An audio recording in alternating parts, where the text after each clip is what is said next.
Mummy, मुझे यहाँ से ले जाओ। ये लोग मुझे जीने नहीं देंगे। वो लड़की जो कभी कैमरे के सामने हंसती थी, मुस्कुराती थी, रैंप पर चलती थी, फिल्मों में काम करने की इच्छा रखती थी, बच्चे की परवरिश करना चाहती थी। जी हाँ, अपने बच्चे की परवरिश करना चाहती थी, लेकिन जिंदगी से हार गई। मौत से कुछ दिन पहले उसने अपनी माँ को एक मैसेज, व्हाट्सएप मैसेज भी भेजा, मम्मी मुझे यहाँ से ले जाओ, ये लोग मुझे जीने नहीं देंगे। और बस यहीं से शुरू होती है ट्विसा डेथ मिस्ट्री की वो कहानी, जहाँ शादी है, शक है, प्रेगनेंसी है, ड्रग्स के आरोप भी हैं और एक ऐसी मौत जिसके पीछे सच अभी भी धुंध में छिपा हुआ है। नमस्कार, मैं हूं नवनीत सरन और आप देख रहे हैं न्यूज़ इंडिया। बीते 12 मई की रात कटारा हिल्स स्थित घर में ट्विसा का शव मिला था। ट्विसा शर्मा की मौत के बाद उनके पिता नवनिधि शर्मा का कहना है कि हम एक बहुत बड़े सिस्टम से लड़ रहे हैं। वो कौन सा बड़ा सिस्टम है, इसे भी हम जानेंगे। देखिए, दिसंबर 2025 दिल्ली में एक शादी होती है। एक मॉडल, एक पढ़ा लिखा परिवार, मैट्रिमोनियल साइट्स पर बनी उनकी पहचान, और फिर 7 फेरे हुए, जैसा कि मीडिया रिपोर्ट्स में दिखाया जा रहा है। बाहर से सब परफेक्ट दिख रहा था, लेकिन शादी के कुछ महीनों बाद ही ट्विसा की व्हाट्सएप चैट और कुछ और कहानी बताने लगी। ट्विसा अपनी माँ को लगातार मैसेज भेजती है, बहुत परेशान हूँ, घर का माहौल नर्क है, समर्थ मेरे चरित्र पर शक कर रहे हैं। और फिर वो लाइन जिसने पूरे देश को हिला दिया। वो पूछता है, यानी समर्थ उसका पति पूछता है, पेट में पल रहा बच्चा किसका है। ये सब मीडिया रिपोर्ट्स में परिजनों के हवाले से है और सोशल मीडिया में खूब वायरल भी हो रहा है। लोग दुख जता रहे हैं, संवेदना जता रहे हैं।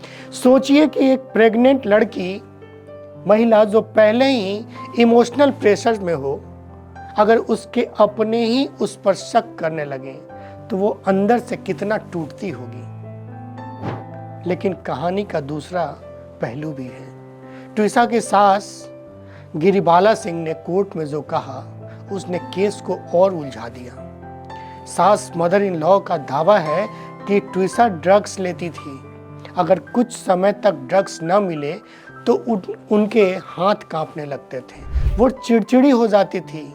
इतना ही नहीं, सास का कहना है कि प्रेगनेंसी की खबर मिलने के बाद ट्विसा का व्यवहार पूरी तरह बदल गया था।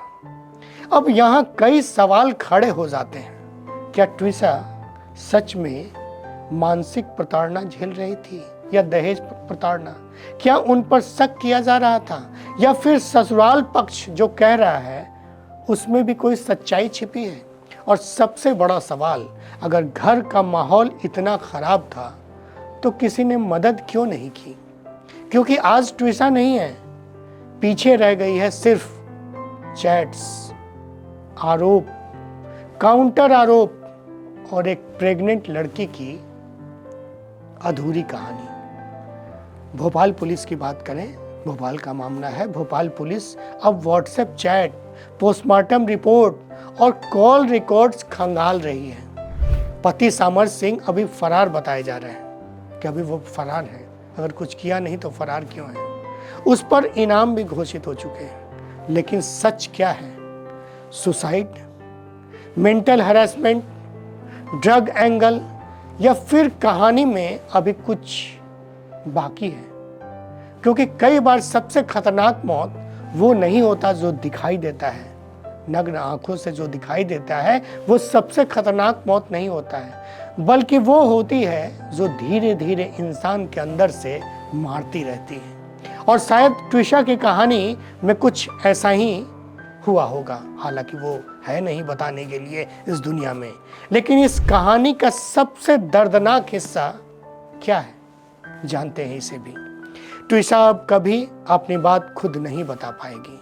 अब जो कुछ भी है वो व्हाट्सएप चैट्स में है, कोर्ट की फाइलों में दबा है, पोस्टमार्टम रिपोर्ट में है और उन लोगों के बयानों में है जो आज एक दूसरे पे आरोप और प्रत्यारोप लगा रहे हैं। एक तरफ एक प्रेग्नेंट गर्भवती महिला के वो मैसेज हैं जिसमें वो मदद मांग रही है, दूसरी तरफ ससुराल पक्ष के गंभीर आरोप हैं जो उसकी मानसिक स्थिति और लाइफ स्टाइल पर सवाल उठा रहे हैं। वो जीना चाहती थी लेकिन कानून भावनाओं पे नहीं, सबूतों पे चलता है और यही वजह है कि इस केस में फाइनल ट्रूथ अभी सामने आना बाकी है।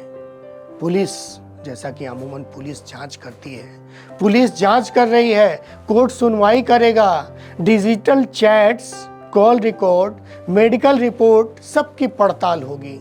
लेकिन इस केस ने एक बड़ा सवाल छोड़ दिया है। क्या हमारे समाज में शादी के बाद मेंटल प्रेशर को आज भी घर की बात कहकर दबा दिया जाता है? क्योंकि हर चमकती तस्वीर के पीछे एक सच्चाई छिपी हो सकती है जो इंस्टाग्राम पर कभी दिखाई नहीं देती, जो सोशल मीडिया पे कभी नहीं दिखाई देती। अगर आप या आपका कोई करीबी मेंटल स्ट्रेस, हैरेसमेंट या इमोशनल ब्रेकडाउन से गुजर रहा है तो चुप मत रहिए। मदद मांगना कमजोरी नहीं होती है, क्योंकि कई बार एक बातचीत, एक टेबल पे बातचीत, एक कॉल या एक सही समय पर मिला सहारा डूबने वाले को तिनका का सहारा होता है, कहा जाता है। किसी की जिंदगी बचा सकता है। ट्विसा केस में सच क्या है ये आने वाली जांच और अदालत तय करेगी। लेकिन एक बात तय है, इस कहानी ने बहुत सारे अनकंफर्टेबल सवाल छोड़ दिए हैं, बहुत सारे अनकंफर्टेबल सवाल। त्रिशा की मौत कैसे हुई? त्रिशा क्या मानसिक रूप से प्रताड़ित थी?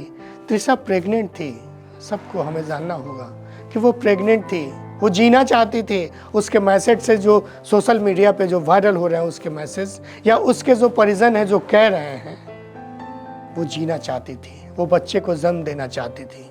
लेकिन यहाँ पे कई और सवाल आ रहे हैं, कई उसके आरोप, कई उसके परिजन आरोप भी लगा रहे हैं कि एबॉर्शन भी हुआ था, उसका एबॉर्शन करा दिया गया था ससुराल पक्ष से, जैसा कि लोग बता रहे हैं। लेकिन इस तरीके की मौत वाकई में चिंता का विषय है।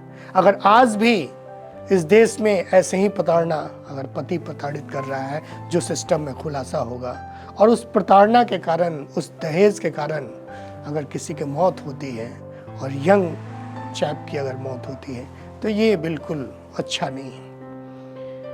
तो इस कहानी का सारांश यही रहा कि अनकंफर्टेबल सवाल बहुत सारे हैं जो न्यूज़ इंडिया आपके लिए लाती रहेगी। मेरा नाम है नवनीत सरन और आप देख रहे हैं न्यूज़ इंडिया। सवाल पूछते रहिए, क्योंकि कई बार सवाल ही सच तक पहुंचाने का पहला रास्ता होता है। इसलिए सवाल पूछते रहिए। नमस्कार, धन्यवाद।